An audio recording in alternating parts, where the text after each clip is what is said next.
ఈవీఎంలు రద్దు చేయాలంటూ ప్రపంచ కుబేరుడు ఎలాన్ మస్క్ సంచలన వ్యాఖ్యలు చేశారు.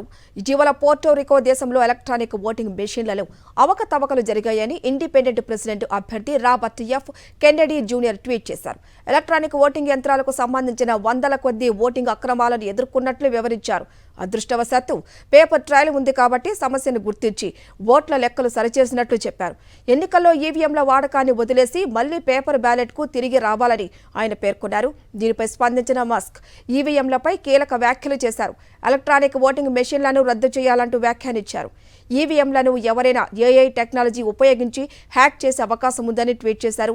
ఇది దేశ ప్రజాస్వామ్యాన్నే ప్రమాదంలోకి నెట్టే అవకాశం ఉందన్నారు. మస్క్ చేసిన ఈ ట్వీట్ ఇప్పుడు సోషల్ మీడియాలో వైరల్గా మారింది. మస్క్ చెప్పింది నిజమంటూ నెటిజన్లు కామెంట్లు చేస్తున్నారు. మస్క్ అభిప్రాయంతో చాలా మంది ఏకీభవిస్తున్నారు.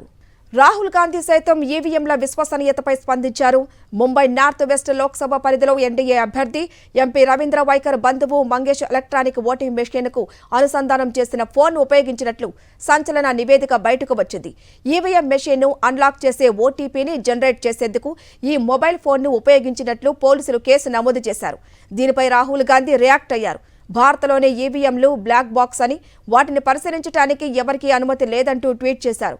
ముంబై లాంటి ఘటనలతో ఎన్నికల ప్రక్రియలో పారదర్శకతపై అనుమానాలు వస్తున్నాయంటూ ఆందోళన వ్యక్తం చేశారు. సంస్థలకు జవాబుదారీతనం లేనప్పుడు ప్రజాస్వామ్యం బోటకమని ఫైర్ అయ్యారు కాంగ్రెస్ ముఖ్య నేత రాహుల్ గాంధీ.